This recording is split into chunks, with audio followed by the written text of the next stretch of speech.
This is the NYAFF Gamer Cave, along with my friend here, Patrick Kieley. Hello. I'm Rob Domingo, and we are absent with our colleague Samuel Jamier. Hopefully, he'll pop in. Talking all things games, all things Movies? no film influence games, or vice versa. Right. Leading So with leading Mortal Kombat? The Mortal announcement? Kombat. Yeah, it's going to be in April, coming out on my birthday, I believe, birthday weekend, April 16th. Oh. Yeah, it's exactly what I wanted. That's what you asked for. I want a reboot Yeah. of the 1995 Mortal Kombat film series. I I'm love a I little love bit the first one. Oh man. So the first one was like my first exposure to techno music too. I mean that soundtrack that's kind of a given Oh is my god, that's right. it's a Orbital staple. Orbital Yeah. was like the ending theme song. Oh my god, you're right. Oh my god. I gotta It's seriously, that's my first exposure to techno music, and I think it, ended up resonating very deeply with me and became you know, inspiration for a lot of things.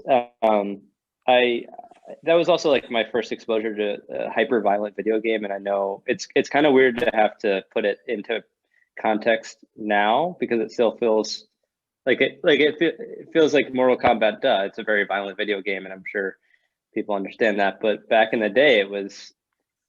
I mean, what wasn't there a big like push against it? My parents and stuff like Yeah, that. yeah, Yeah. yeah. They even made the Super Nintendo version censored. Instead of blood, it was like green or gray vomit Hmm. came out of the Right, people's right, bodies. So everybody's like, "Oh, you got to get the Genesis version because it shows blood. Blood is right. great." It's graphic. Uh, Yeah. I think that was it. It was like it was the forbidden video game, so you had to play it. You had to like yeah. sneak a copy, get into your friend's basement, or if his parents weren't responsible, you know, they'd let you play overnight and stuff like that. I mean, But then there's been sorry. no, go ahead. There's been crazier games before that. I know I've played like stuff on Nintendo that showed blood and guts or whatever. Like I don't know why they just aimed it at Mortal Kombat. I guess it was the first major franchise to show Mm. fatalities, and people get afraid of something And new.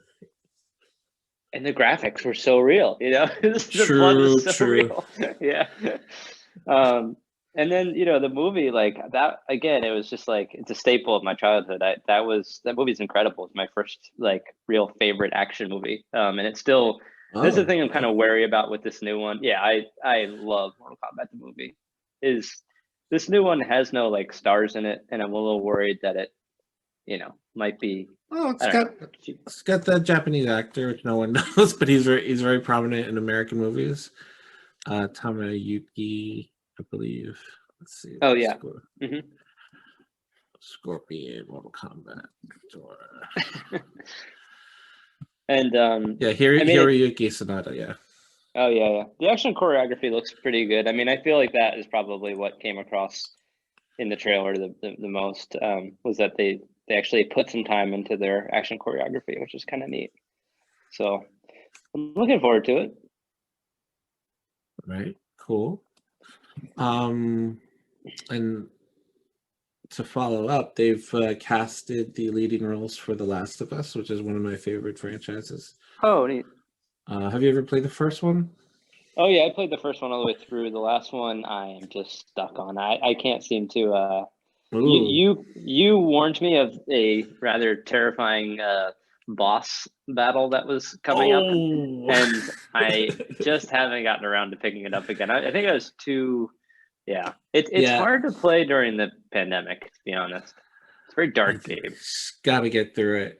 Yeah, It actually, if you keep on failing at that boss, they curb the difficulty, so you'll be able to it's like interesting. kill it in like 3 shots. So I think That's that's what it funny. did for me. But yeah, Um, the second game was great. I like it. the fun thing about funny thing about the show coming up is that I edit movie trailers professionally, and I cut the trailer for the director's last film called Beanpole. which is just Oh, a really bleak, like World War One film about this female nurse. It's just it's a really difficult film.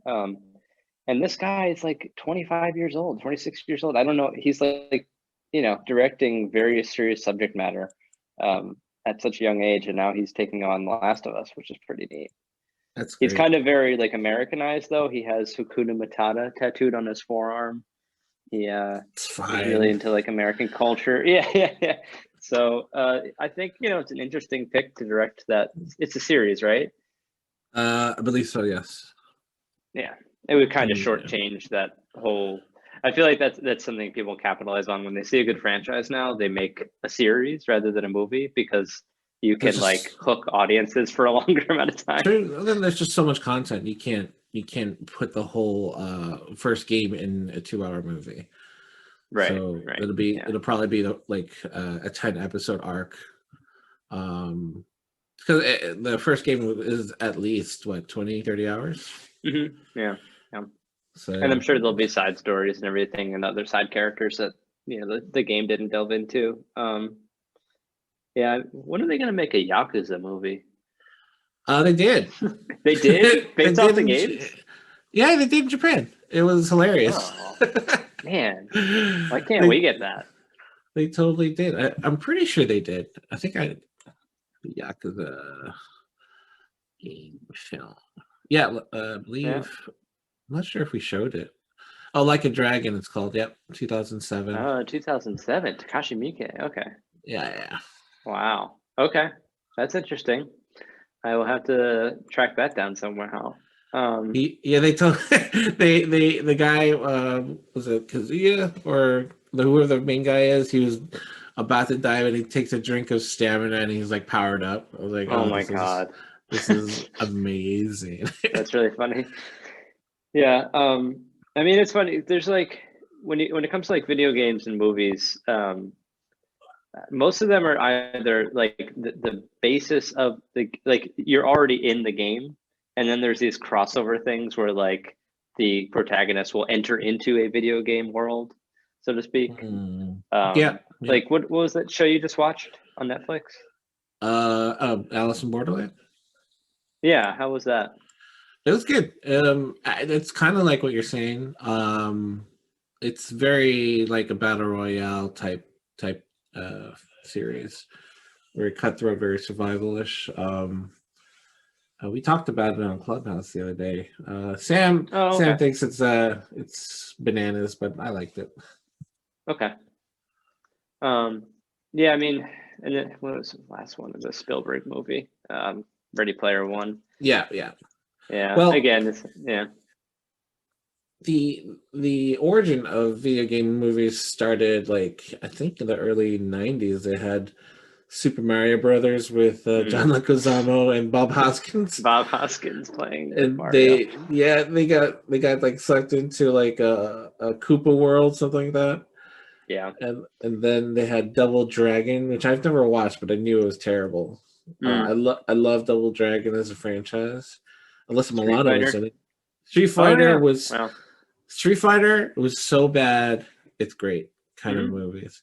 I think that speaking about Mortal Kombat, I think they saw the success that Mortal Kombat had, and were like, "Oh, let's pump out a Street Fighter movie, let's throw all these famous people in it." And I think Street Fighter came before Mortal Kombat. Did it really? Wow. Yeah, Well, Street see, Fighter I was was such a 94. baby. Yeah. Mortal Kombat came a year later. Well then, I stand corrected. But they learned from the mistakes of Street Fighter. I think it was the improved. Superior film. They iterated on the video game movie. Sorry that Mario had to be the first and worst. Yeah.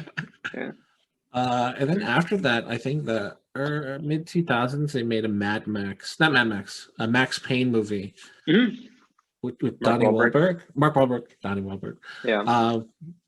That was like very dark and very like the first game. Yeah. There's all Resident Evil. Just like there's countless ones now. It feels like, you know, Doom was a pretty underrated. It's a mess of a film, but like, you know, for people like that like bad movies, Doom is actually pretty fun. The last Um, 15 minutes was really good. yeah, Remember when yeah, it went into first person mode? yeah, exactly. You know, I think like I don't know. Do you think any movies really nail it? Are there any like amazing video game movies yet? Will we even see one? Um, Silent Hill was all right. I Yeah, was pretty terrified of that. Um, Sonic the Hedgehog is probably it's a pretty fantastic film. Yeah. it has nothing to do with the game. It's just like No. it's the opposite of what you said. The video game character goes into the real world. Yeah. Yeah, that's it. And that's like, you know, and then you have movies like Matthew Broderick War Games back in the day, which is, you know, just like Oh a yeah, regular narrative drama type film. And was the movie with Fred Savage, was The Wizard? The Wizard was great. I Yeah, love the that's a Wizard. good film. And then documentaries like King of Kong, or was it King of Kong? Or what is it? The King Kong. I'm sorry, the Donkey Kong documentary. Oh, I know what you're talking about. I can't remember. The King of Kong, yeah, that's what it Oh, was. okay. About the guys who are trying to break the record for the all-time Donkey Kong score. Uh, Really? yeah, I mean it's pretty fun. So it's definitely kind of like spread out into every genre. I feel like, but yeah, I mean there's Hitman, there's Prince of Persia. There's really Assassin's Creed. I never watched that one. yeah, it's pretty much every big franchise. They obviously just capitalize on it with a movie, and duh, that yeah, of course that happens. I would like to see like a very, I guess Last of Us has the potential to be like a very strong, um, you know, like dramatic series, you Oh know, yeah, based on a video game. But it's a great to, story. yeah, yeah, you know, it's bleak, but it's still fun. I mean, it'd be fun if they made a Mortal Kombat show, but Hmm. I don't know. Are there any upcoming outside of Mortal Kombat that I don't know. Upcoming. you think Ghost of Tsushima will be adapted? If so, I'm sure Sam will have a lot to provide critique on. Yeah, Uncharted is coming out. right, Um, right. And what were the Cyberpunk. games like? Switching over to just more games, um, kind of with like the an Asian influence. I mean, or you know, story basis. Didn't you have a running list of upcoming games that were for PS5 and stuff like that? For yeah, for upcoming PS5 games. Yeah, Mm, Sifu. I those are ones I posted that are Asian oriented, which I thought would it's pretty funny because I feel like they're dragging on the coattails of Tsushima or Sekiro, like Yeah, like Asian games made correctly. Um, Kenna, I believe Kenna. Yeah, that looks like a Pixar Asian film, which is pretty cool. yeah. Isn't the Pixar movie coming out? The Dragon, the Last Right, Dragon. Yeah, Raya, and I think that's just Disney, I believe. just Disney. Yeah. Yeah. Sifu looks pretty neat. Yeah, I haven't really gotten a lot of the thing that's kind of bothered me most about this whole PlayStation thing, and I don't know if this is a COVID, you know, related thing, but it's just that there's no content or it's very limited. I know I haven't really dabbled in their indie store as of yet, but Yeah, that's why I keep telling have you everybody like you don't have to get a PS5 right away. right. I mean, like I said, Warzone, you know, that's addictive. I stay up all night playing that, and that runs smoother on a PS5. It actually bricked my brother-in-law's No. PS4 PS4 Pro the other day. Yeah, with the new update. So I think you know it's at least runs games in a smoother fashion, just like like Cyberpunk. Oh yeah. But you're a PC guy, right? Mostly. I'm both. I just got You off playing buy. a PC game. I go both ways. Well, since I'm in my brother's house temporarily for lockdown, I don't play the PlayStation as much as I'd like to because it's in the common room and we all like watch Mhm. TV. So whenever I get time, I play the PlayStation, and then if not, I'm mostly on the PC. Um, That being said, I just bought my bro a PS5 so maybe he could play in his room. How do you keep getting? All right, for anybody listening, there's been a complete. Rob is just hitting the jackpot every time he tries to buy a PS5 for his friends. How many number up to? 7, and that's it. Get out of here! Oh my god! I don't know anybody that's been able to get one, except aside from myself, and Rob's managed to get 7, which is just incredible. Dude, we have plenty of time to research what to do for anything we want to do, and then I just deep dived and listened to the right YouTubers or Twitter people, and That's amazing, though. 7. Yeah. Wow. Yeah. And he's not reselling them. He's not, Face value. charging. Face value. Just doing it for his friends. He's not hoarding them to anybody listening. Thanks, man. But yeah, I think the change in seasons and my new location has, the sunlight is beaming into the living room now, so I might have to move my gaming station to the basement. Oh no, because, okay. That's okay though. A gamer cave. Yeah, funny you should say that. Yeah, but it's not totally finished down there, but we'll see. We'll see what we can do. Yeah, I think for me, it's like these games are becoming more and more cinematic. So sometimes the movie adaptations might not even be necessary. You know, like the world is already so full, and you already spend countless hours with it. So I don't know if I need to see like a more dramatized version of that. It's catering to the crowd who don't even want to like play the game, but just want to enjoy story, like good storytelling. Sam and I have been playing this game, Death Stranding. Oh yeah. It's amazing. Just the scenery and this whole story that Hideo Kojima crafted makes crazy zero sense to me, but I play it, and I'm Norman Reedus' character. His name is Sam, and he's just a delivery guy, and you're literally just trekking across these weird terrains, avoiding these crazy ghost monsters, to just deliver packages. And it'll get more complicated after that story-wise, but I'm enjoying the experience. I didn't think it'd be this just the graphics, it's like super real. Everything, even like walking, when you just like walk a character, it feels real. Like you can see him stumble, you can feel the terrain. Don't you have to balance packages? Isn't that like a big part of it? You can't deliver busted up packages. Yeah, if you fall, it's fucked. So don't fall over. There's this new game that came out called Outriders by EA, I believe, and it just falls flat, just the way the character movement is and the action. So game developers don't spend much time like the big AAA ones like Hideo's Death Stranding. Right. So I've been reluctant to play it. I feel like I should lean into it, but give it a shot. Yeah. I'm still in the beginning, so like we can kind of exchange notes. And it has a cool player interactive exchange. Like you can like leave notes for other players, and then in their game you can see or you can pick up packages that players left off and then deliver it for them. Oh, that's pretty cool. Pretty cool. Yeah, I mean, I'm wondering too at what point like there's going to be some crossover between like a famous director making a game, or at least like design, like doing production design on a game, or the reverse, which would be somebody like Kojima directing like a big film. I can see it. Yeah, I think we all want to see, personally. Yeah. It'll probably be crazy. Yeah. Have you played Metal Gear at all? That was like one of my first forays into kind of longer games, I think. Because what year did that come out? The original Metal Gear? Yeah. 1986, 7. Oh, I guess Metal Gear Solid. Sorry. Oh, Solid, 98. Yeah.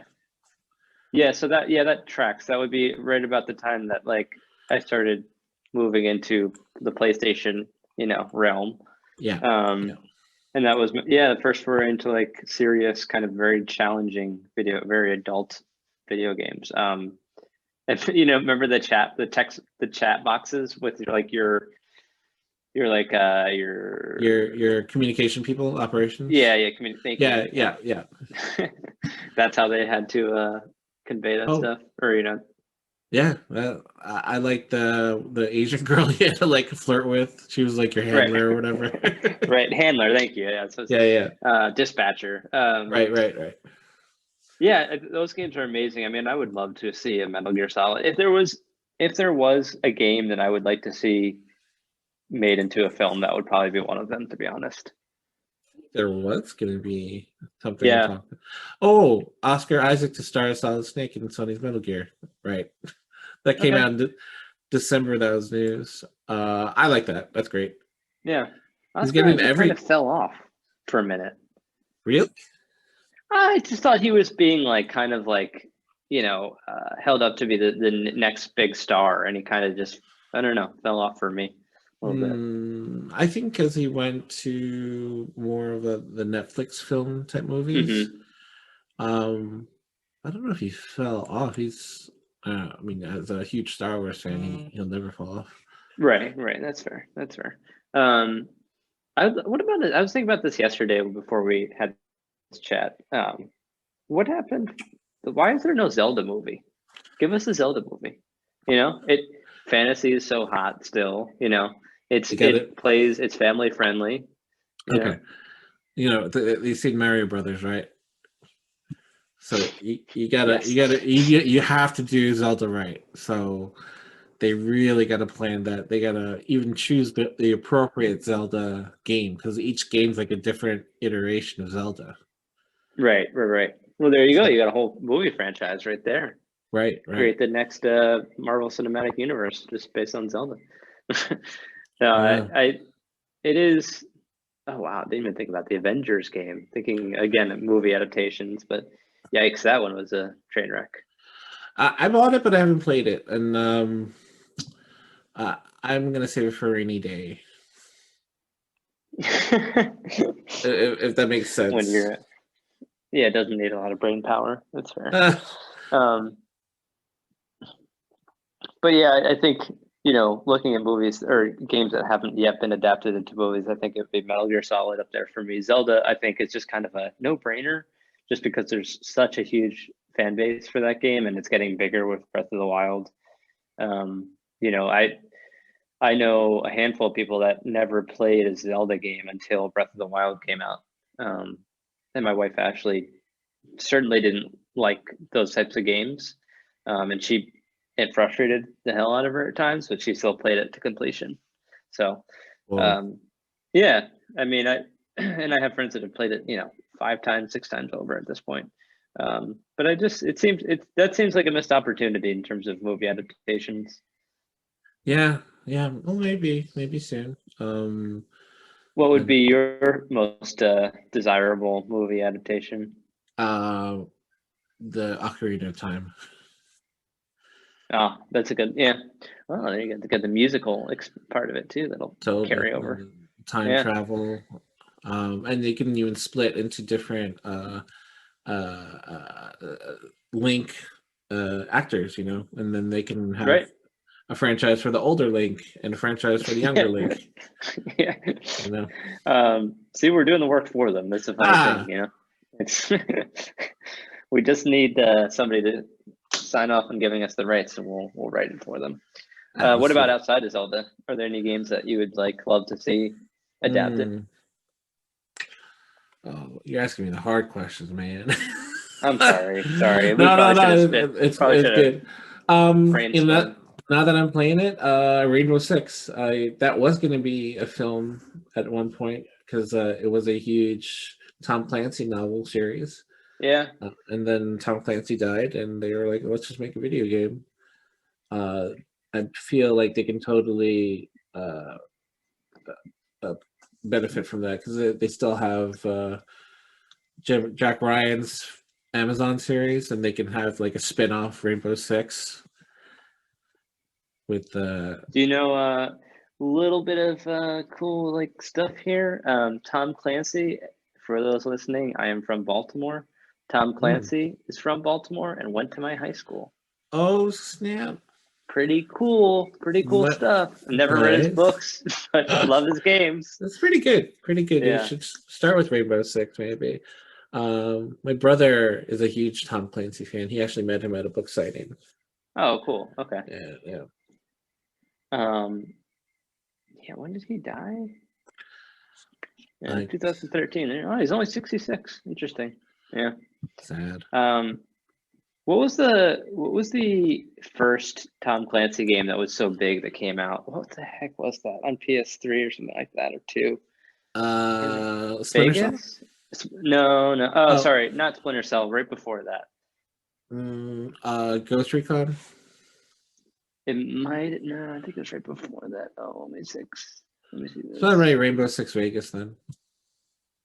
That even seems way too That's like early. 2000, late 2000s. Yeah. Wow, there are a lot of Tom Clancy games. Yeah. There really are.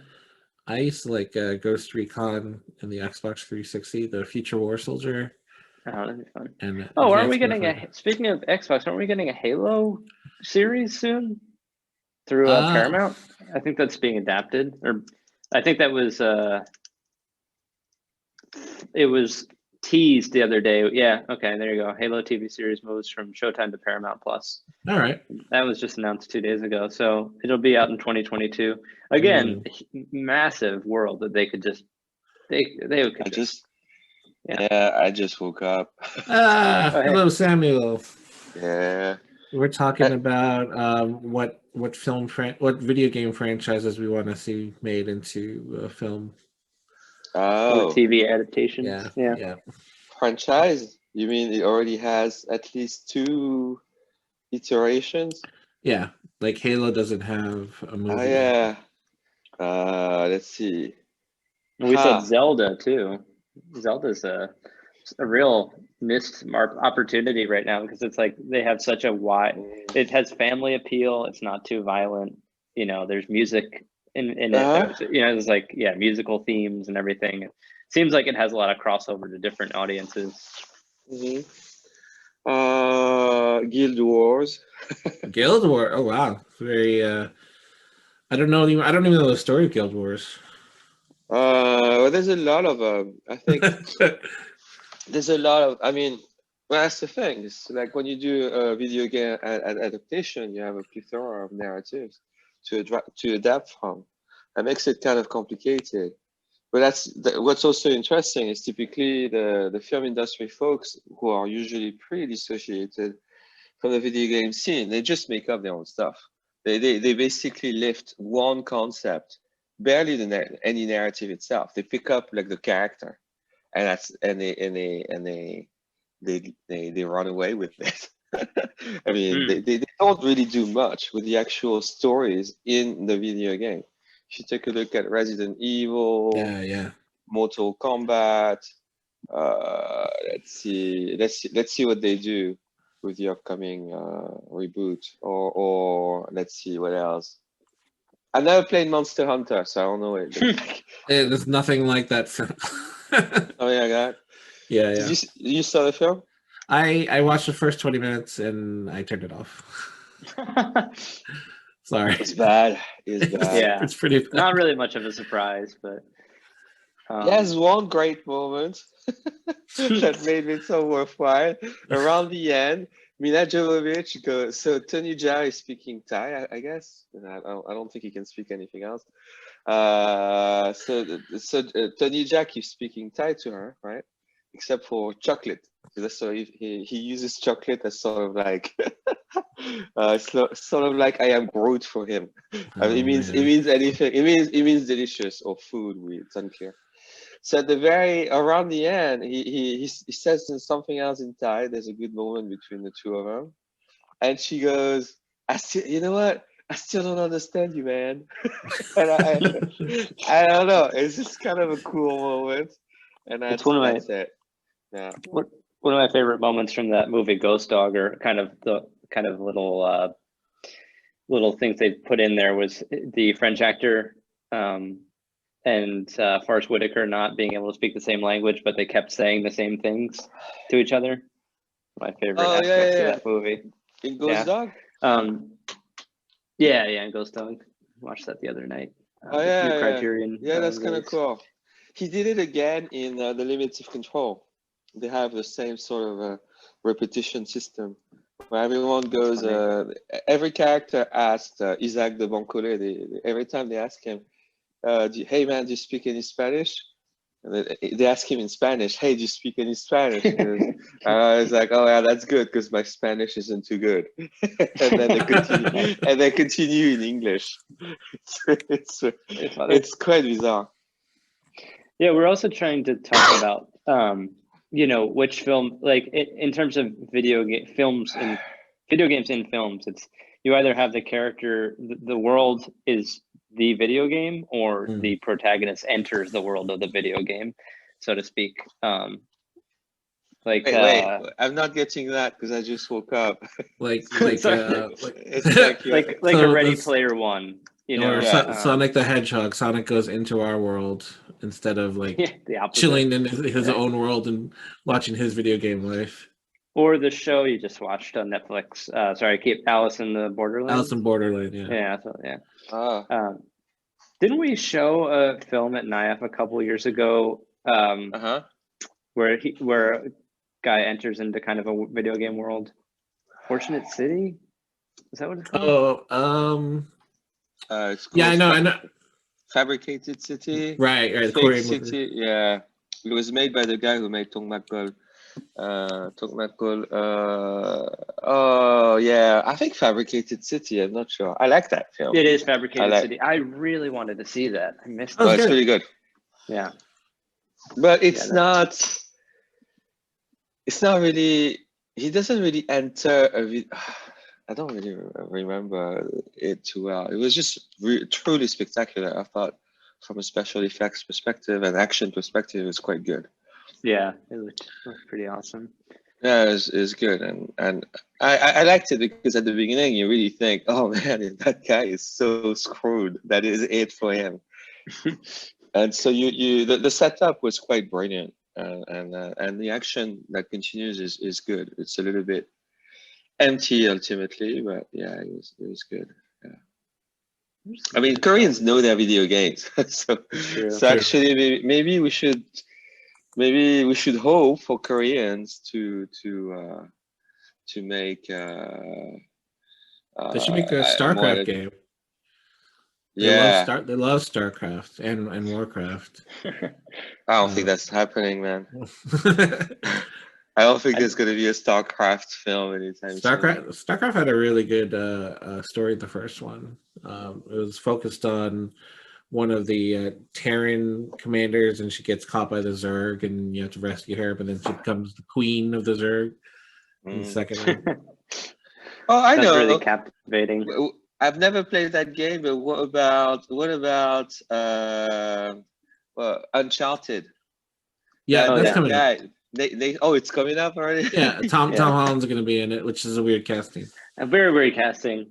Nathan, he's supposed to be like an old, kind of haggard type of explorer. Not old, but past his prime. And it seems weird to. We're talking about the main character, Nathan Drake. Yeah. Maybe it's that they're starting earlier. Yeah, maybe it's an origin story. Yeah. Oh boy, gotta start with the origin stories. I'd love to see the Villainous made into. I'm thinking of like Korean movies that could be made into games. The Villainous would be a fun, just like the Hitman, basically. Yeah. Sam's playing the Hitman right now. Oh, nice. Yeah. Oh, yeah. You see my timeline. Yeah, I'm going backwards. I'm about 2/3 into Hitman 2. I started with Hitman 3. I figured I've seen the 2 films that they made out of it. I'm not a fan of either movie. I didn't watch the second one. I forgot everything about it. It's interesting. There's some films you just like.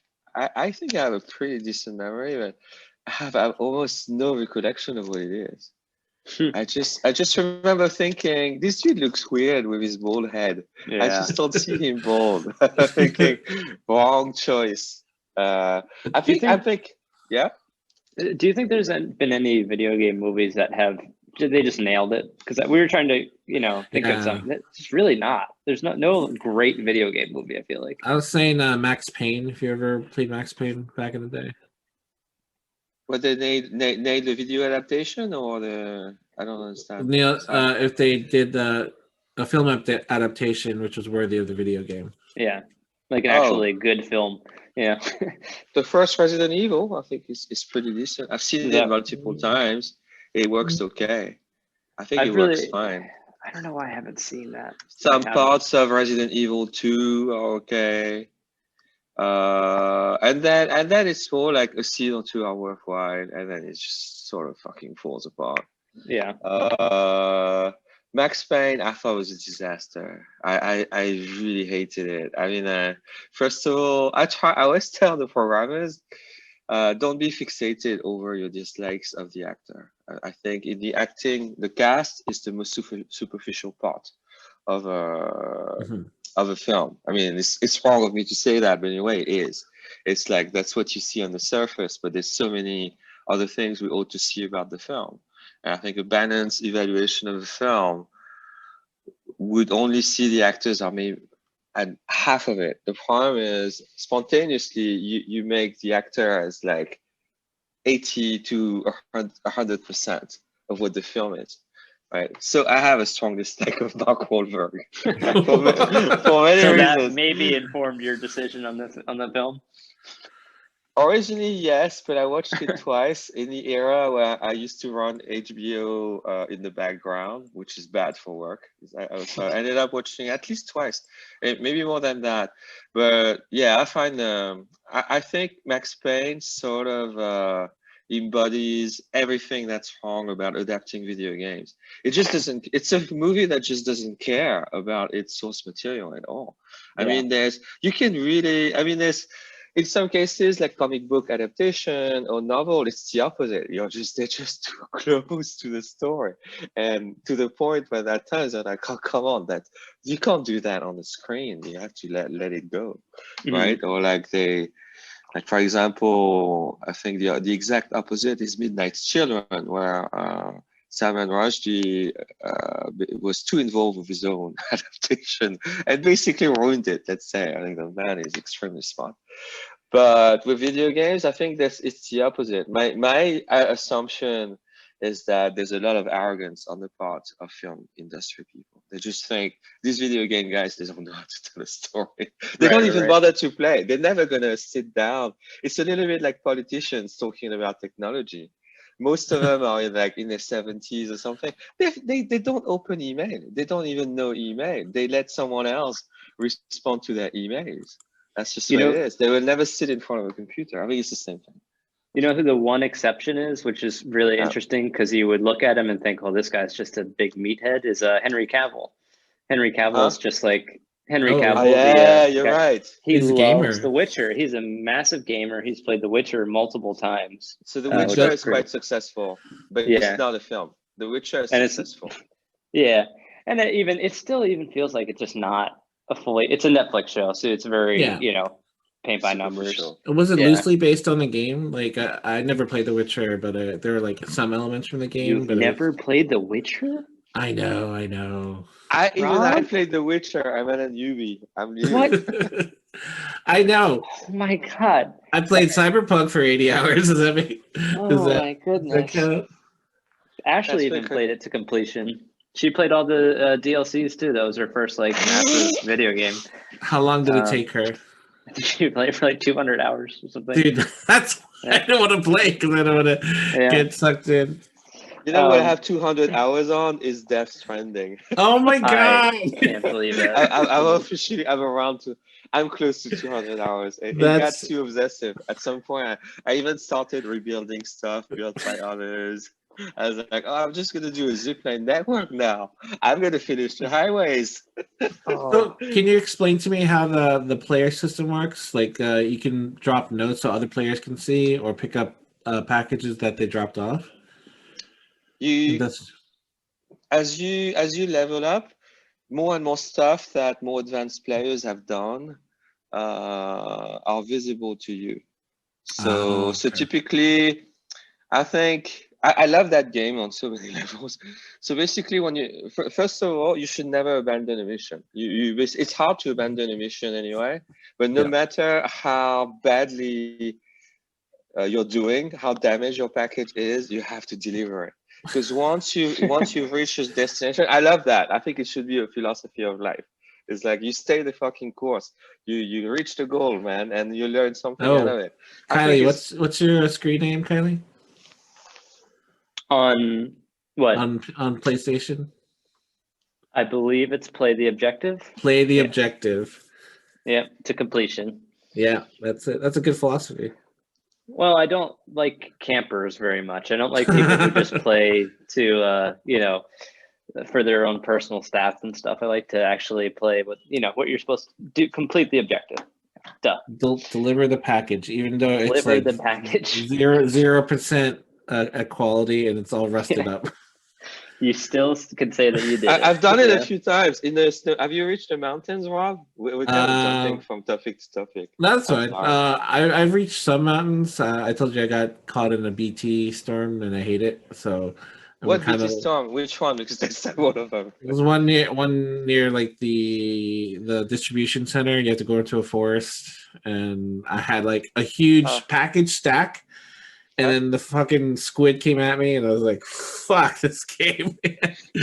Oh man, that's not even the most difficult BT. Now, you know what you ought not to do, especially in the early stages. You can only do that around the end. Is don't pick up more than one. Don't pick up stuff along the way. Try and stick. Yeah, like pick up as little as you can. I mean, you can pick up one if it's like 2 kilos, but don't pick up the gigantic shit. You're not gonna be able to do it. Try and do. It's better to do multiple trips than try and do several. You usually fail when you do that.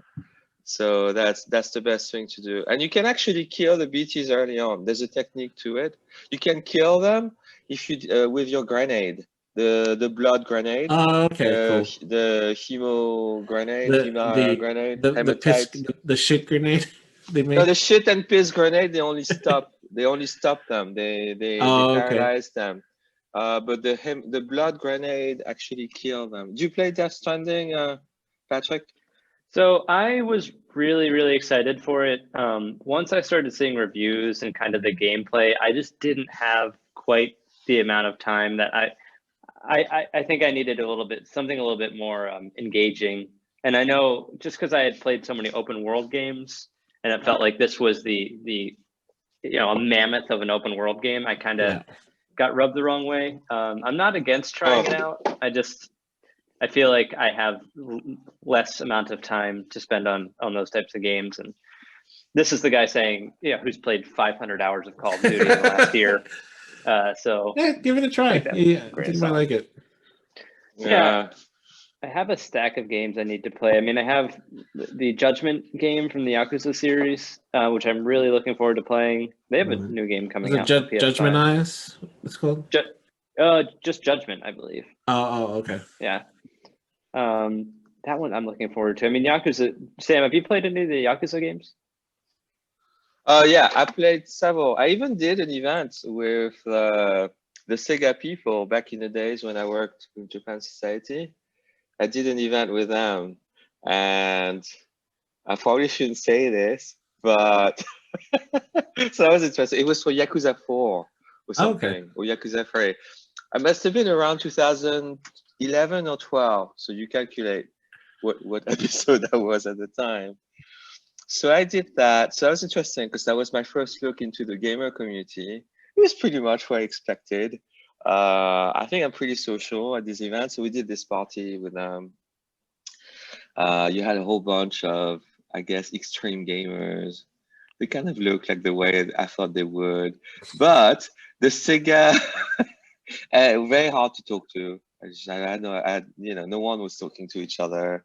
No one really drinking. So that seemed odd. So I spent the rest of the evening drinking, but Sega brought their two marketing persons who were in charge of, and those were seriously the two hottest women I had seen during that time period. I was absolutely mind blown. It was truly a case of two beauties, 10 models, and a bunch of gaming beasts. It was one of the I'm sure they were strangest very parties. comfortable. Yeah. Oh, yeah. So that probably explains why they weren't very comfortable. It was the strangest party I've ever seen in my life. It's truly bizarre. Like it's like it was like a warp in the fabric of reality. I'm like, wow, what is going on here? I was just like downing my glass of champagne, talking to the models, the gamers looking at me with hatred, a mix of hatred, contempt, disdain, anything negative. I was just like really confused, man. That's how I remember. That's what's in my mind is associated with Sega and Yakuza, the Yakuza games. Yeah, so there's that. I wish it would make the crossover into the U.S. audience. I know it has a strong like U.S. Fan base, but like people still they just obsess over like Grand Theft Auto, and it's like, and they're still they're remastering it again for the PS5. It's like, let that go. Wait till another Grand Theft Auto comes out. In the meantime, here's a whole Yakuza series you can play. You know, the mini games and stuff they're just so they're so great. Yeah. So what? Yeah, I was gonna ask more questions because I tried the reboot of Yakuza 1. I think it's too old for me. I can't play it. And then I moved straight to, hold on, which one? I think Yakuza 6. And honestly, man, the beginning is just a bunch of cutscenes. I think I must have watched so like long. a full a full hour of cutscenes. I was like, okay, so I mean, I'm not difficult. I like watching stuff. Obviously, that's my thing. But like, what am I playing? So like, it does like cutscene after cutscene, and it's not great cutscenes. You know what I mean? It's not like Death Stranding, sort of semi-avant-garde science fiction bullshit stuff, or like Grand Theft Auto as you're describing. To me, coming off from like playing a long stretch on Grand Theft Auto 5. A lot of Death Stranding, doing Yakuza, I was like, yeah, you know, that's a bit disappointing. That's fair. That's so fair. I basically played like for 2 minutes. I beat up a guy. That's it. The funny thing is, at the end of the game, at the end of Yakuza 0, I mean, I'm sure this probably stands true for a lot of their games. You finish the game, and I kid you not, there's like an hour and a half of cutscenes after that. And you feel like you have to watch it because you just invested so much time into the game. Yeah. I'm not sure, you know, looking back, I'm not sure if I had to watch all of it, but it felt right at the time. Maybe that, don't you think? I mean, that's just a hypothesis to you guys, but maybe it's a Japanese gamer, how could I put it? Maybe it's a design problem with how the Japanese make their games, because have the same happened with Kojima's Death Stranding. I mean, it ends with an apocalypse of cutscenes. It's like one after the other, and it becomes more absurd. At some point, I was thinking, at this point, they're just taking the piss, because you have a series of monologues. I'm sure that made the actors super happy.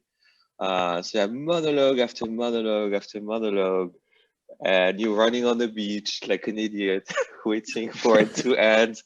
I was like, I want this to end now. That's it. As much as I love the game, I was like, this is it. You have got to finish this. So it sounds very similar to what's happening at the end of Yakuza 6. Yeah. I mean, we were talking earlier about. By the way. Sorry. Well, there's, you know, we were saying earlier how it would be.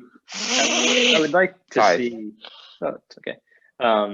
At some point, either a great director move over into the gaming realm, because I think they have these gaming studios have like AAA studios have tons of people on the writing staff and a lot of people working towards it, but I do wonder how many film based people people with film backgrounds they have working in that industry, because it just always seems to fall short. I think Last of Us probably is one of the exceptions, but emotionally, it does seem to fall short sometimes, and aesthetically, just like the way they frame cutscenes and stuff, they're just very boring and they're very, very flat. Feels like there's a lot of things that, like, maybe that's why we don't enjoy them, because they're just very straightforward. Like, maybe they could kind of flesh those out more and make them more exciting. And a DP for video games. Yeah, exactly. Yeah. I'm serious. They have video game trailer editors, and I'm pretty sure those people are just fed like, cutscene B-roll footage, rather than like talking about how to actually create like a cool teaser trailer. So, I wonder if Kojima. I mean, maybe Kojima will end up making a movie. Who knows? But he should just make a movie out of the video game engine, pretty much. Yeah. But I just wonder how many. Sorry. It's like, instead of having play mechanics, just have it be one big movie, and it's with mocap pretty much. Oh yeah. You don't even have to play anything. Wait, there was a movie that you did could that. just. Yeah, there was. I mean, there's several. There's also several Chinese films that were filmed like that. The guy who made the Yin Yang Master, Dream of Eternity, made a film called Lord of the Ravaging Dynasties. It's absolutely bizarre and atrocious to watch. It's not pleasant. It's a very bizarre experience. I don't recommend it to you unless you want your eyes to bleed for 2 hours. Not highly recommended. No, but Kojima could seriously just make a film. I think he has the making of he has a lot. He has the eye of a filmmaker. I would love to see that. I don't think he has the eye of a great filmmaker. I think it works great for the video game industry, because I think there's something to be said about how he conceives gameplay. That to me is fascinating. That's something I learned in the past few weeks, I think. I am overlooking one person who is a huge proponent of video games and kind of has actually just kind of lost himself to video games, is John Carpenter. He's a massive gamer. Oh yeah. And he like that. I mean, he would be one of if he had to, tag somebody that would be a good director of a video game movie. I mean, like you said, Sam, it's like you want somebody who actually knows the games and plays the games, and I feel like he would be a good person. But tough. But for what's his Kojima, in Death Stranding, Guillermo del Toro is in it. Yeah, right. Nicholas Refn is in it. You have a whole bunch of movie people. That's wild. Yeah, that's very cool. Yeah, Guillermo del Toro character is pretty funny. We're also talking about The Last of Us, the show, and Sam, just from like a foreign film perspective, have you seen, or international features? Have you seen Beanpole? Do you know what Beanpole is? Yeah. No, I have no idea what that is. What is that? So I cut the trailer for this. It's inspired by oral histories of Soviet war veterans compiled by a Nobel prize-winning author in a book from the 80s. And it's about like these female nurses during World War II in Leningrad. And one of them like she goes like catatonic at times and stuff.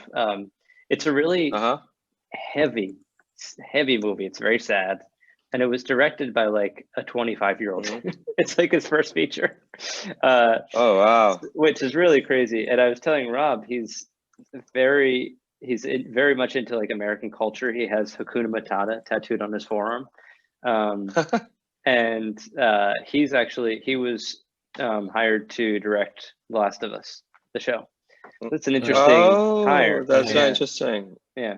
So there is an example of having like a really serious, filmmaker, apparently, making a video game inspired show. I really, really respect the HBO people, by the way. I mean, talking about that. I think they're very smart. I think they're very smart in creatively. To me, it's the opposite of Netflix. I respect it. I know now it's like, I mean, they do have to expand to fight against Netflix I get like why some people are angry about HBO Max. It's a weird name for a brand, but overall, I have to say, creatively, HBO does a fantastic job. They have the best, classiest, best stories out there. Quite simply, stuff like The Leftovers, or they had Game of Thrones, which was good for, I would say, long enough. Did you ever watch until Rome? Yeah, I love Rome, man. Rome was great. I like historical shows, and especially the ones that are well made. You know what I'm like. So like, I love Rome was an absolute masterpiece to me. I like that it ended on a sort of high note. Mm-hmm. But I think it was too ahead of its time. It came too early. Rome to me is several times the show that Game of Thrones is. I like that it was anchored in history. It teaches you something. That's what I liked best about Rome. It's not just fun to watch. It has like grit, crime, sex, ambition, you name it, right? But it's anchored in reality. So I love that. That's why I like historical shows that are well made. But it's interesting that they got that Russian dude to do it. But it shows that they know their stuff. They're not just doing it at random. And there's a clear vision at work here. I think that's great. I mean, I really hope they succeed. And the fact that they picked up Last of Us as opposed to, say, I don't know, what would be a silly game to adapt? But Hitman, like, I don't know. Let's reboot Hitman again. Right. I don't think you can do Hitman seriously. I don't know. Actually, you could do it as a series, like each one's a hit. Good. I would do Mark Strong. I would cast Mark Strong, and I would do it as a fucking parody. I would definitely. You know who Mark Strong is, Ron? Yeah, the guy he's like a bad guy and everything. He was in Shazam, Sherlock. Yeah. He's bald. He's bald. He would be good. He was also in the Guy Ritchie movies, right? Isn't that him? He was in a lot of the Guy Ritchie movies. Probably. Yeah. Yeah, he was also in the Brothers Grimsby. So kind of doing what I'm thinking of, like a parody. Do you know the Brothers Grimsby? Vaguely. Watch it tonight. Yeah, watch it tonight. It's with Sacha Baron Cohen. It's a very, very gross comedy. It has a lot of the Borat style gross out moments. Okay. So of course I love it. So yeah. Is it? Could he? Is Hitman supposed to be an older character, or is he in like 20s, 30s? It's hard to tell. I don't think they even care to explain that. Yeah. I thought he was a clone at one point. He's a clone. Oh, he is a clone. That's right. Yeah. Okay. He's a clone. He has no emotion. Right. Total sociopath. That's a real tough sell for a movie or show. He has no emotion. Great. He has no emotion. A lot to work with. Yeah. No, but he has a great sense of humor. Some of his lines are like absolutely deadpan hilarious. Like, for example, there's a moment in Hitman. Yeah, go ahead, Ty. No, go ahead. I was trying to make a joke. So for example, at some point you go through a body scan, and then like they go, oh, you score perfect on the levels because the guy is like a machine. And the guy goes, yes, I have a killer routine. He makes all kinds of really heavy references. He's like the least discreet spy assassin of all time. Like, he keeps saying stuff like, I am the soul of discretion. Sure. Yes, when I leave, I'll consider her dead. That's like Sato 47. It's so ridiculous. It's absolutely hilarious. I think it would make for a great comedy. It really is. Still I see it, but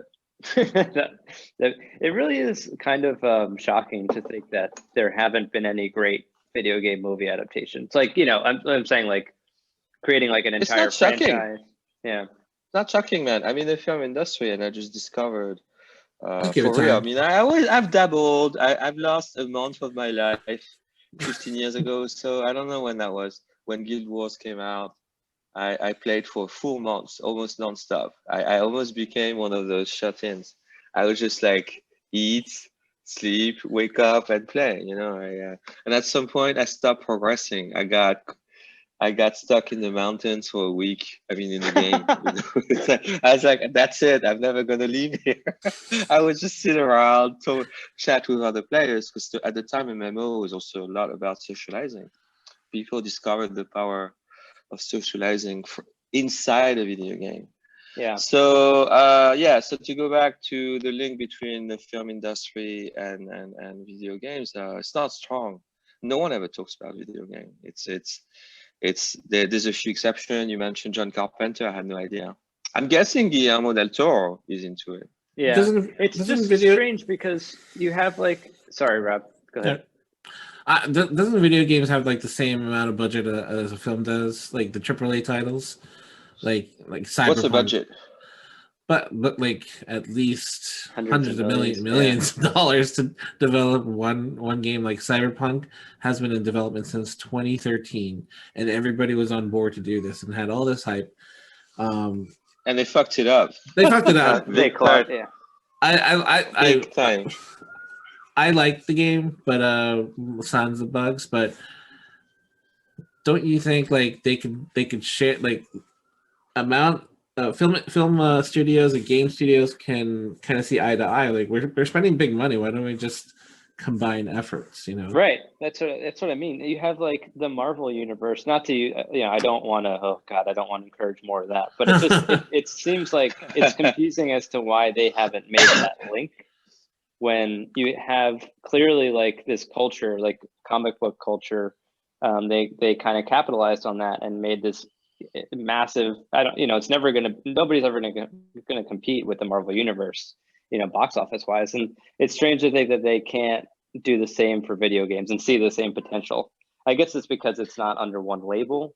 That's my guess, but I don't know. I think it's a matter of industry culture. I find it very hard.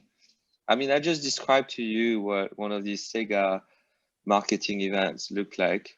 So obviously I was very strongly prejudiced. I mean, I made fun of those people, but that's also my fault. I should have tried possibly a little harder. But in terms of rubbing shoulders with one another at film markets, for example, in Hong Kong, I remember encountering a few people from the video game industry.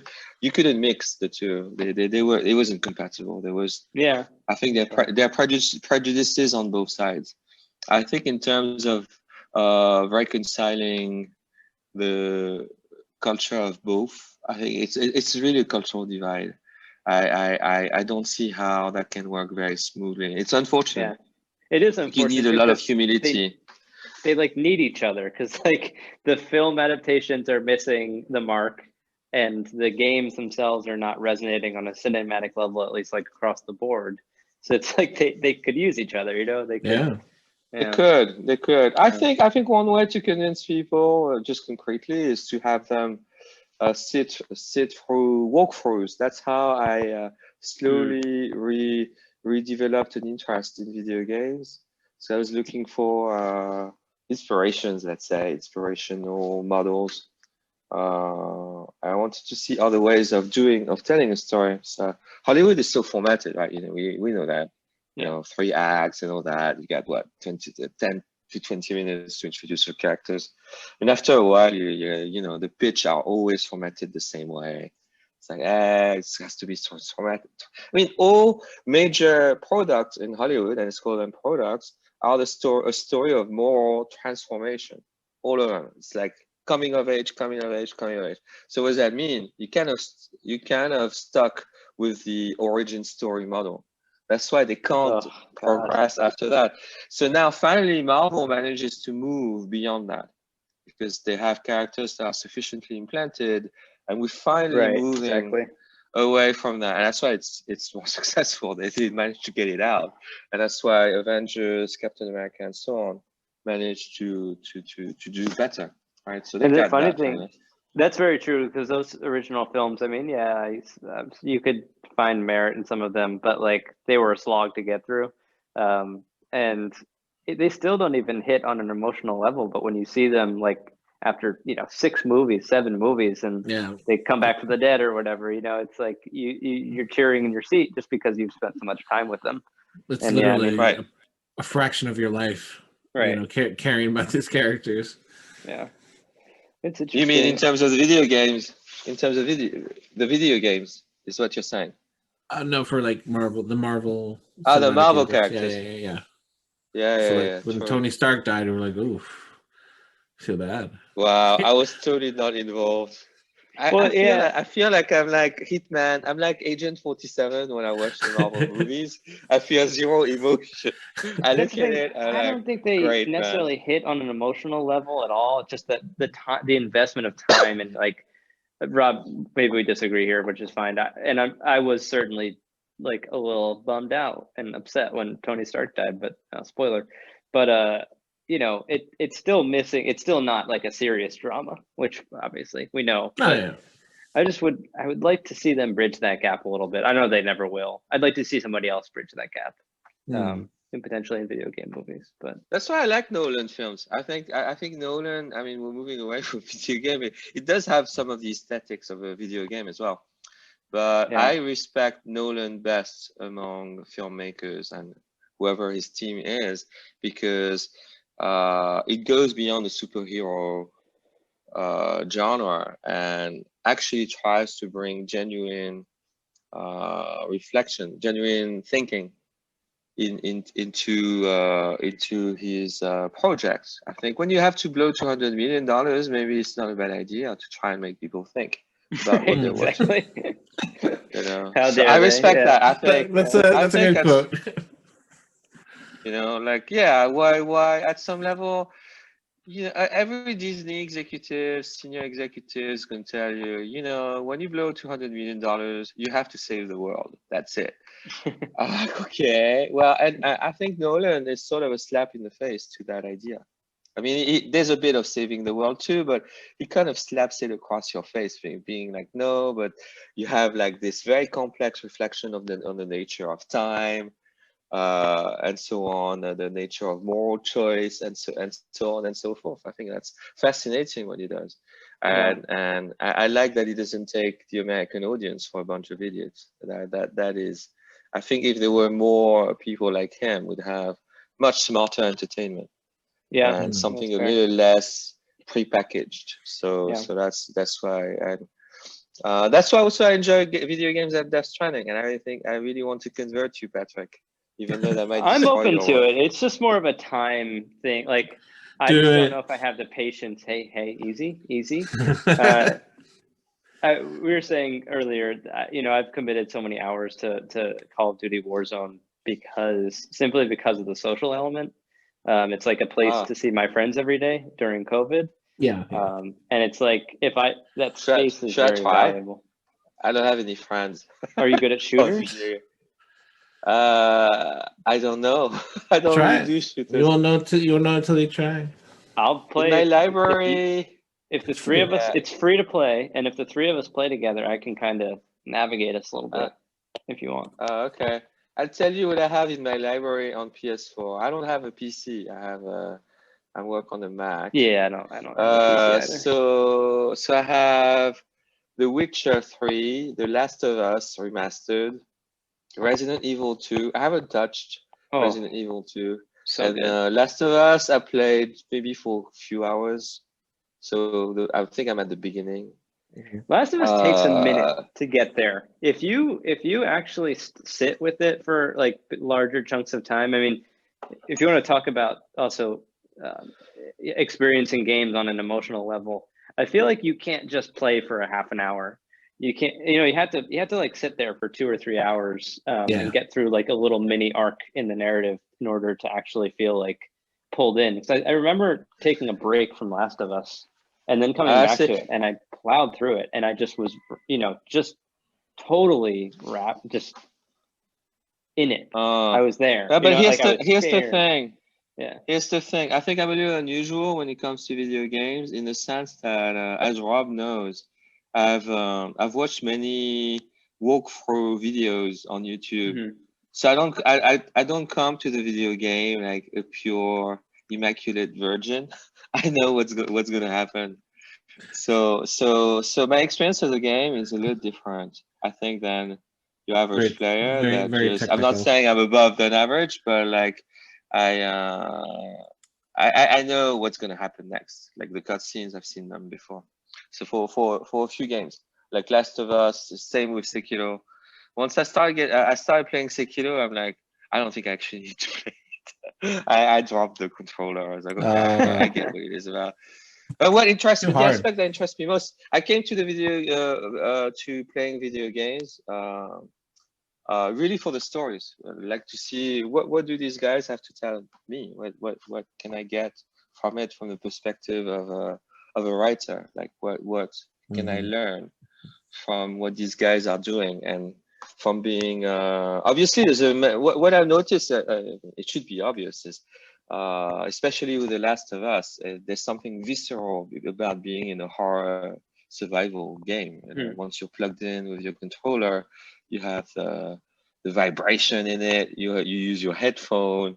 It's a lot fucking scarier than watching a horror film. Honestly, that surprised me. It should have been obvious. Can we talk about Sam? Do you know about Silent Hill? What's it called? The teaser that came out a few years ago. The one Guillermo del Toro made. Yeah, PT. Do you know about that?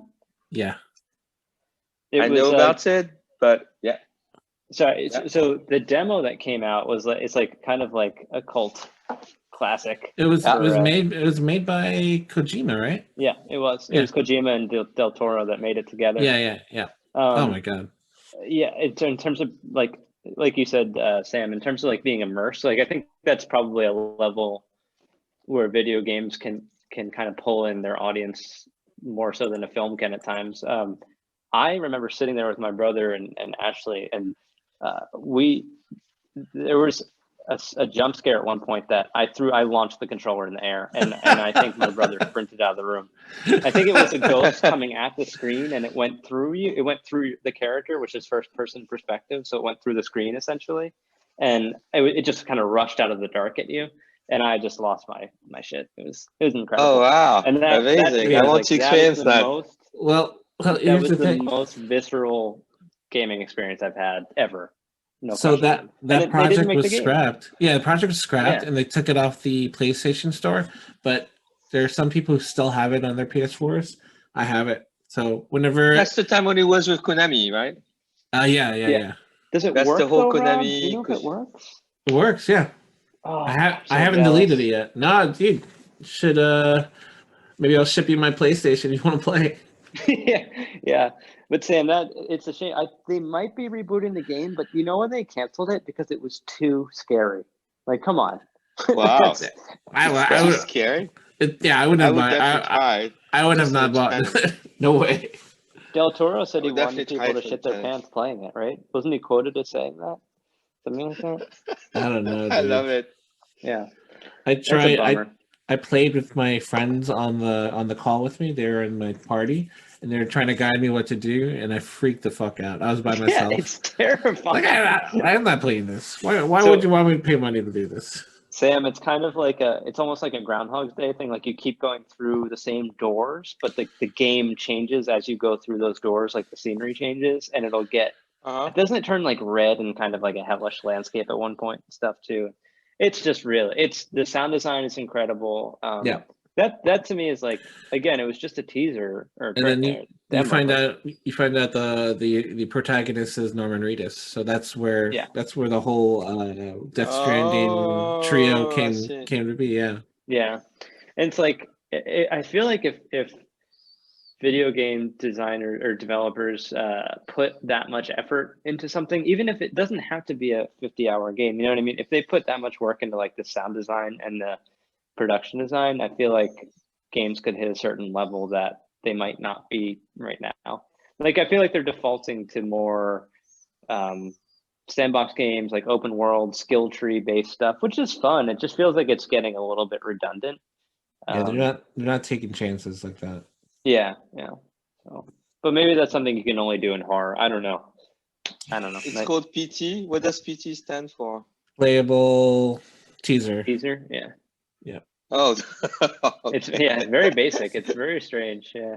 I put a link in the chat if you want to watch. Oh yeah, I want to see. I mean, I saw excerpts from it. I watch a lot of videos about the video game industry Yeah. and players and all that, so I should experience it myself, I guess. Oh, it's so good. I really wish I could. I'm going to send you a link to Del Toro. It's on Polygon. Yeah, and then I was just, this one's totally unrelated, and I'm sorry to throw this out there, but Edge of Tomorrow to me feels like a video game. That Oh yeah, yeah. is just a movie. I know there's no crossover. It was a manga first, I believe, but Yep. yeah, it's What? Edge what of game? Tomorrow, the Tom Cruise movie.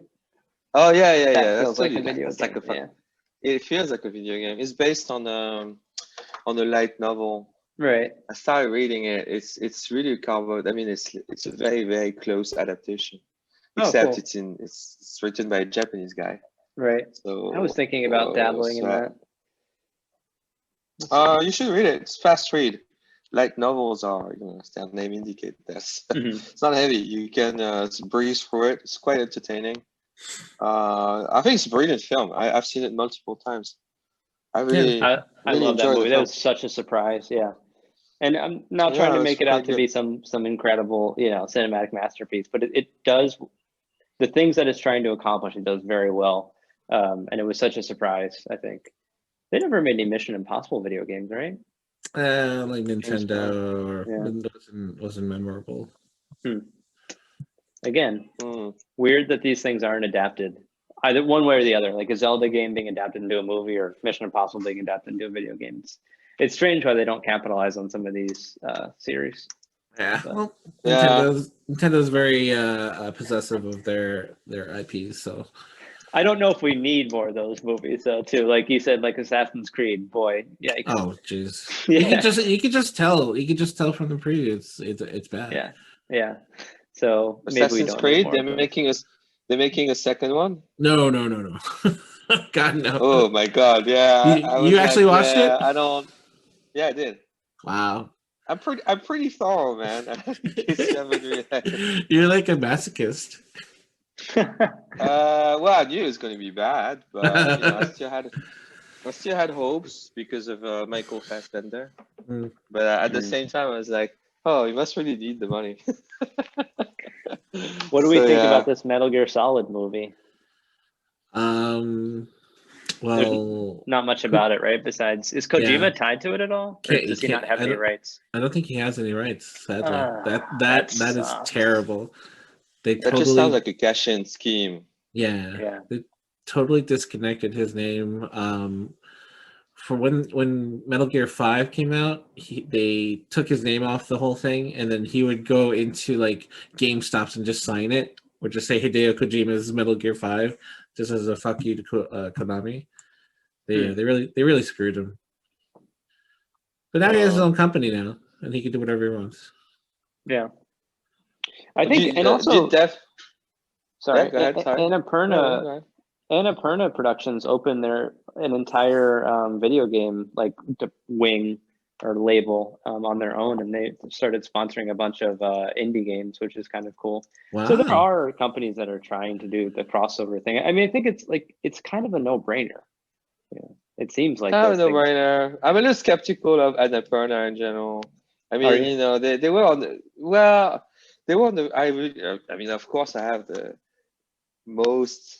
biggest respect for what they do. I mean, it's like, okay, let's throw $70 million into a movie about Scientology shot in 17 millimeter.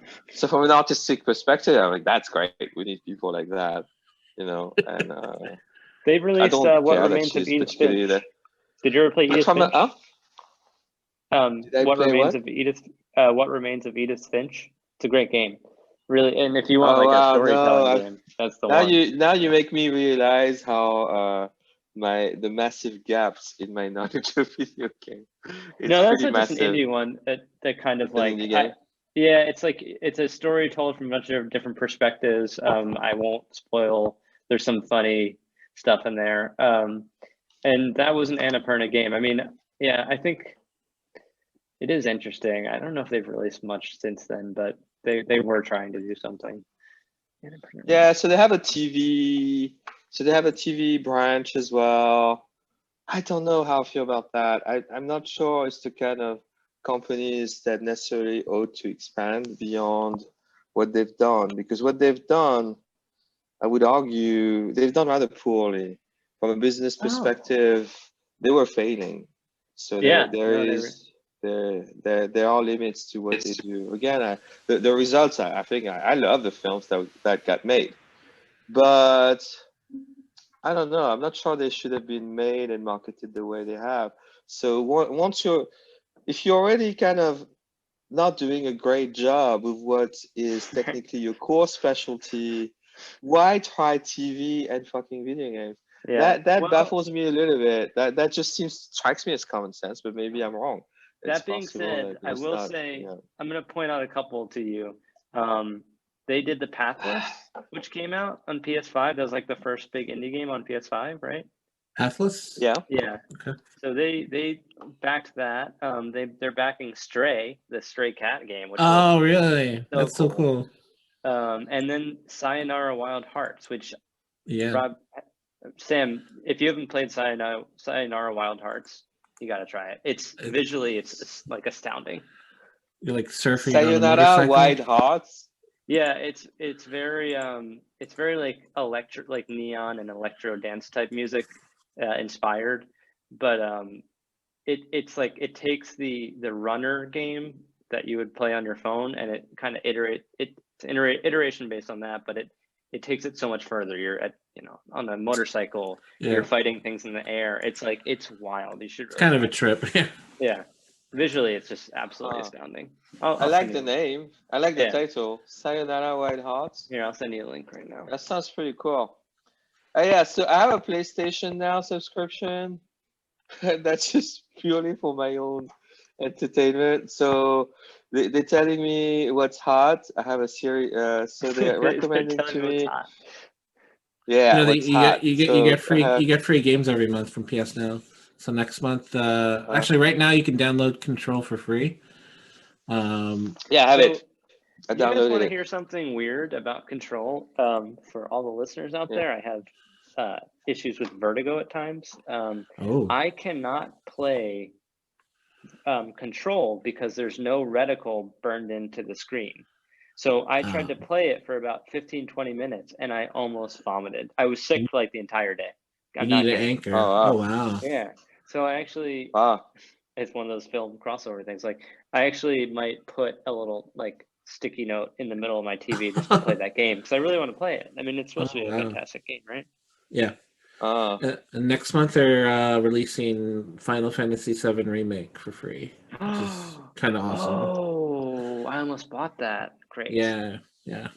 I don't have to. Sweet. Yeah. Interesting. Is Detroit any good? Detroit is great. Coming here. Detroit. Yeah. Yeah. It has so many story options and endings. I probably played it for 2 months straight. I loved. What was it? David Lynch games. He directed Hard Rain, which was a PS3 narrative story game. Such a big success. Yeah. Yeah. It looks really good. Detroit is good. Yeah, it looks really good. Yeah, you should totally play it. You know what? It has a great user score on Metacritic too. I think it's got like, Might have to revisit this. I dismissed it. I don't know why I dismissed it at the time, but I just did.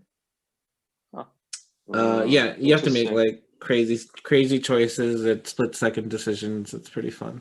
That's pretty cool. Very interesting.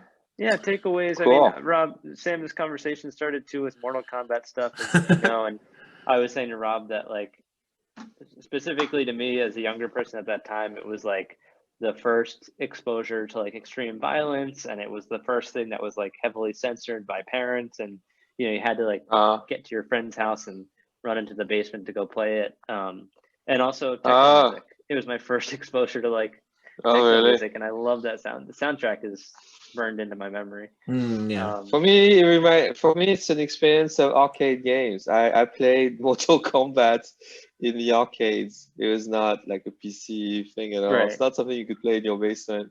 That's something you would play. You'd put a few coins, or you had this little illegal machine that you used to trick It's like, I forgot what they called it. It has some kind of magnet you would apply to instead of putting a coin to play for free. Huh. Yeah. So that's Did you like it reminds me of. Did you like the original? Did you like the original film from 1995?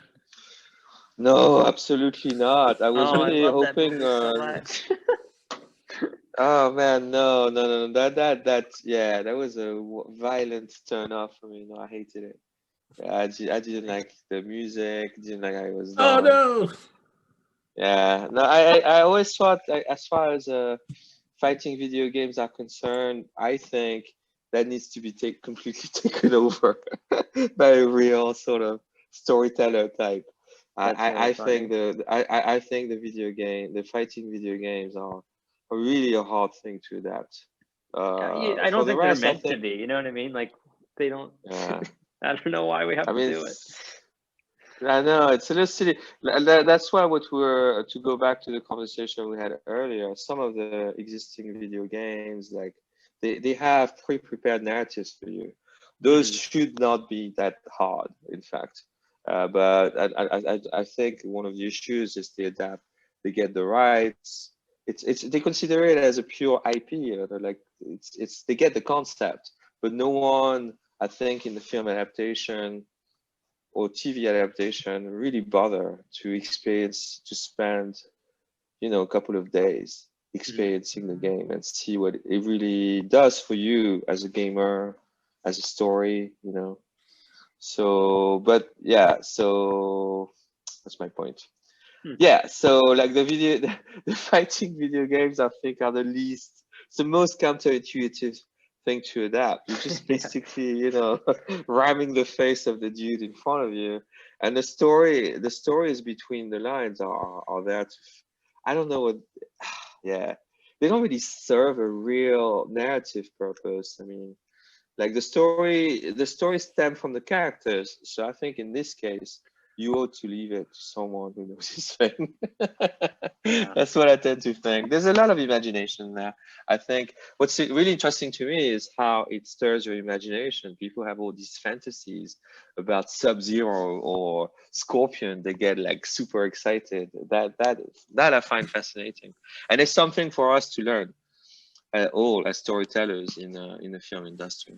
How to stimulate the imagination just from, like, very, very, very flimsy narrative, honestly, that I find fascinating from the Mortal Kombat video games in particular, like Noob Saibot. I mean, that's just a fucking glitch.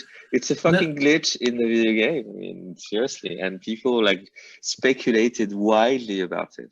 So that's really interesting. That's the creator's name spelled backwards. Boone and Tobias. Yeah, I know. Yeah. Yeah. I read the Mortal Kombat lore. I played some games. I played on my iPad for a while. Yeah, just to see. But I don't know. What do you guys think about this adaptation? Do you think it's gonna be good? I think it'll be a stretch. The trailer at least showed that there was some effort put into the action choreography, which is kind of exciting. But because most U.S. big blockbuster action movies have really bland sequences. So hopefully, do you know if they brought in anybody to choreograph the fights or? I don't know. I haven't heard anything, so that makes me skeptical. I had the same conversation yesterday about Shang-Chi.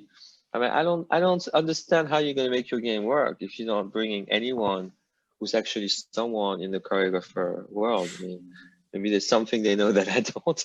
But I would say at this point, I know my action film, so it strikes me as a little bizarre that I don't hear anything about that. So. I like how the new Raiden is kind of Asian instead of Christopher Lambert. I'm sorry, what? The God of Thunder, Raiden, originally played by Christopher Lambert or Clancy Brown in the second one. They finally made it. They use is Asano Tadanobu who's playing Raiden? I think it's the guy from Warrior, the half guy, Hafu. Who is Asano Tadanobu playing? I don't know. I think he's in it, isn't he? So Yes. Sanada is in it. Sanada Yes, Hiroyuki. he's That makes sense. He's Scorpion. Yeah. He started his career as a ninja. Okay, makes perfect sense. All right, I think that's great. I hope they know that because he used to be very athletic. Oh, he's rated. Was, Tanobu is rated then. Who? Asano is rated. Oh yeah, that's what I thought. I thought I recognized his face. Kung Lao is the guy from Warrior. He's the half guy. Yeah, no comments. No comment. Okay, I wish him the best. You know, it's tough to be an actor. I hope he does well. I know. Yeah. All right. So are you guys excited? We've been going for quite a while. Yeah. It's funny. Yeah. You dislike the original so much, but I'm excited for this strictly because of my memories of that. So we'll see. Yeah. Yeah. I was really hoping. I also had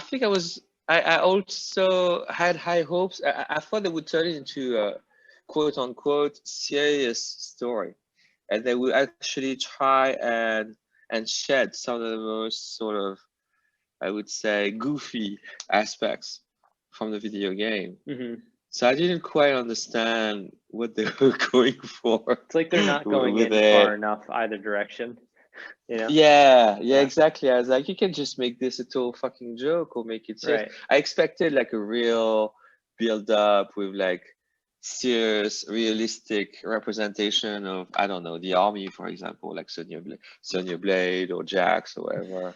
Mm-hmm. It was so, it fell so short of what I was hoping to see. I was like, okay, well, you have very flimsy characters, so that also means you can do a lot of things with them. You can really rewrite it. And then, but I stopped. You know what really turned me off at some point, and I completely stopped playing? Is in the recent iteration, I think they're really making efforts toward actually building a story in the Mortal Kombat 10, 11, and so on. So I watched the walkthrough. Right, so like, okay, so this is 2021. There's a lot of Japanese speakers right now. There's a lot of white dudes who can speak Japanese. There's a lot of black dudes who speak Japanese. So Japanese is not like that rare language you would pick up in the 1990s and you know, boast about speaking, right? I don't think it's like that anymore. It's a lot more mainstream. It's not mainstream enough. So how come you have a video game that uses Japanese culture and people say, "Oh, I am from the Shirai Ryu clan"? I mean, that just hurts my fucking ears. I'm sorry, but like, I was like, after that, I just like, I shut down the video. I was like, this is it. I am not looking at a Mortal Kombat video game for a long time. Do you know what I mean? This is not hard. Some of the mistakes that are made sometimes in the culture industry, in video games, are so grave, so severe. It just, yeah, I just don't get how that gets even made. Yeah. Do you know what I mean? Sure. It's like the Japanese language exists. It's not tough. You have Japanese language, not even experts or like at hand very easily. They could just check that pronunciation for a second. You don't need to get it right, but Shirai Ryu is so beyond the pale. It's like people who say kawaii or saki or Saki. You know, that's really pushing it. I thought a minimum of authenticity. If you have a Japanese character, get it right. When was which film was that from? From the first Mortal Kombat? No, that's from the cutscenes from Mortal Kombat 10.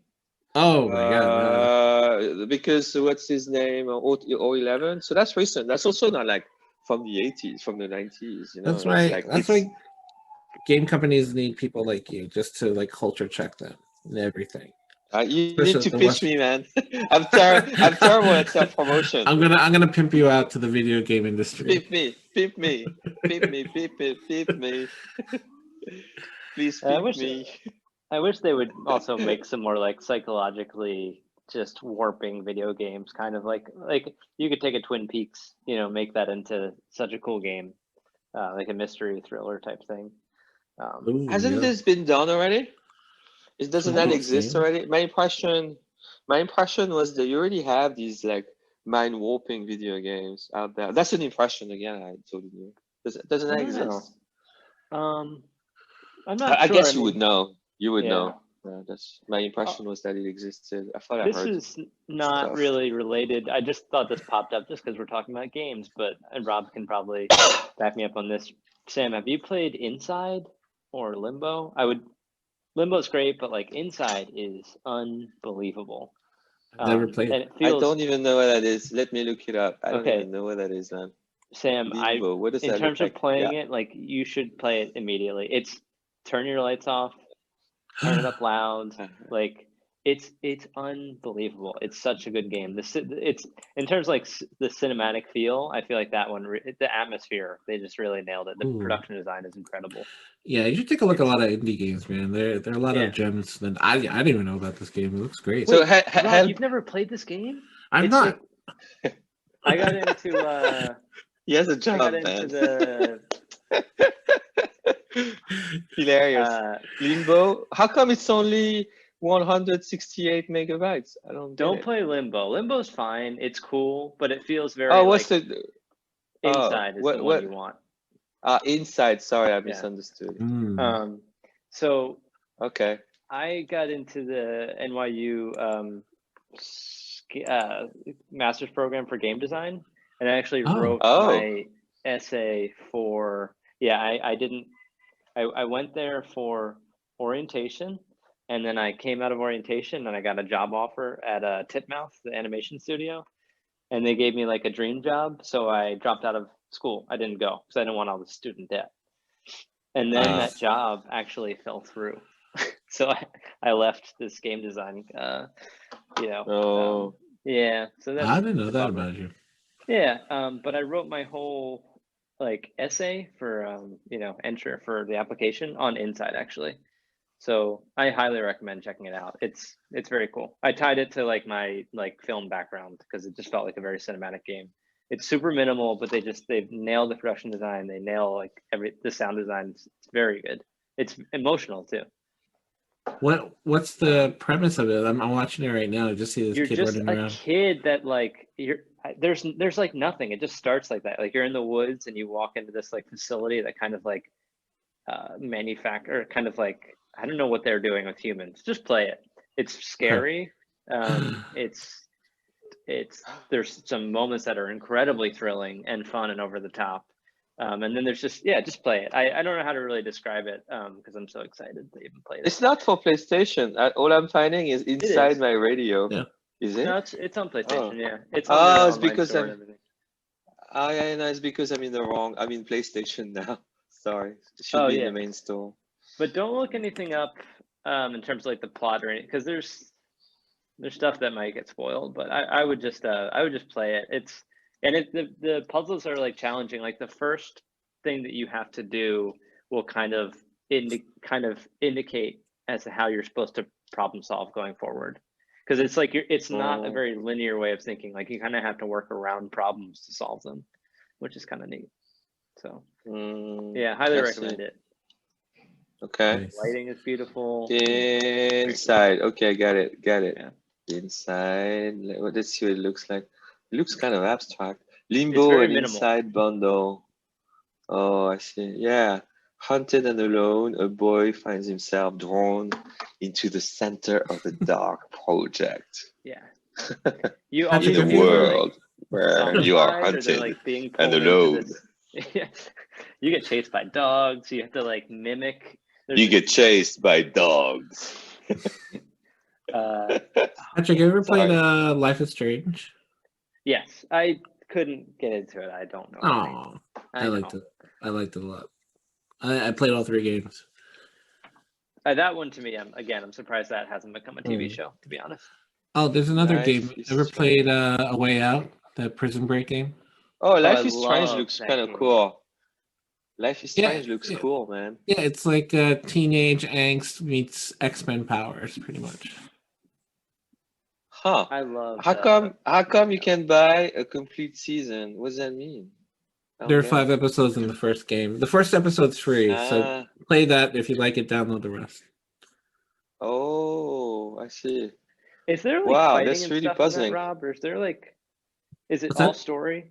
Is it all story, or is it just like, are there Yeah, action sequences and stuff? yeah, Or yeah. There you walk around as the protagonist, and if you don't do something at a certain time, then you fail. Then you got to rewind time and do it again. And then sometimes if you keep doing it too much, you're gonna make yourself nosebleed or something, and so it hurts you every time you do it.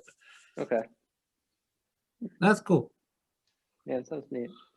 My high, Very you know, cool. in terms of indie games, just I would say, Sam, if you're looking for something like, that's the kind of nice thing about indie games is you don't have to commit a ton of time to it, and usually they're kind of like a labor of love, so they're really, in terms of the art design, they're very finely tuned. I would say Yeah. Edith Finch is definitely one. Inside Edith yeah, Finch. Edith Finch, Hold on, yeah. I'm looking at. Yeah. I'm And looking it up as we Inside, speak. Life is Strange is, I mean, it's huge. It's such a big following. And then Sayonara Wild Hearts, I think, would be one to play with. That's a great title, by the way. Yeah. I love the title. What Remains of Edith Finch? That's a great title, man. That Yeah. does make me want to play. It's a very cool So game. it's like a murder mystery, it sounds like. Yeah, and You know? there's basically the story is told from like many different perspectives of this family, and each one has a different story genre. It's hard to explain because there's something really cool that happens. That same with Inside. There's something very fun that happens that I can't reveal. So, Looks trippy. Nice. yeah. Looks trippy. That could be interesting. I don't know. I have to manage my time now. Yeah, Adding sorry. another dimension. You've opened the My indie world. box. It's tough. I mean, I have to watch Berlin is starting next week, the Berlin film market. So I have to, do all that stuff as well. I just cut a trailer. I want to try one of the Call of Duty games, but I don't know which one I should do. So There's Black Ops, Cold War, Warzone Warzone. Warzone, I would say avoid the games because the campaigns are trash. The multiplayer is just kind of like you're just grinding, and it's super repetitive. But the kind of the battle royale thing that's free, you can jump in on that as a beginner. And honestly, if you are a beginner, it's really rewarding because there's a level to get to. For somebody who spent like 500 hours on it, I just feel like I'm kind of on repeat. But you drop in on this huge map. I mean, Rob is familiar with it's just like Fortnite in that sense. But it's such a large map, and there's so much you can do. There's contracts you can do, get money, buy your stuff. And it's, slowly squeezes down. There's a storm that squeezes the whole thing, all the action together. And when you get to like the last circle and it's just you and a couple other people, it's very fun. So I would do that. It's free to play. So. So which one is it? I didn't quite catch. Warzone. Warzone. Oh yeah, it's free. Yeah, it's like the biggest game going right now, right? Yeah, Rob? if you want story, Call of Duty story driven, I think Modern Warfare was the best storyline they have. And they I have like three Advanced Warfare. That one's kind of fun. But really? Modern Warfare is definitely the best story wise. Yeah. They had one with Kevin Spacey in it, right? Yeah, that's Advanced Warfare. That's okay.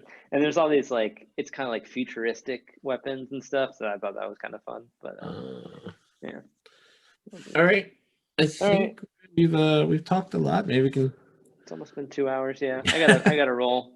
I got stuff to do. My brother's. Yeah. Anyway, I'm not gonna say that on the podcast. Cool. This is fun. Yeah, very fun. All right, that was fun. Sorry I was late. That was fun. Yeah. Update us on if you've tried any of those games. Let us know. Curious. Okay, I will. Cool. All right. Yeah, for sure. All right, man. Okay. See you later, guys. Bye. Okay, bye. Bye.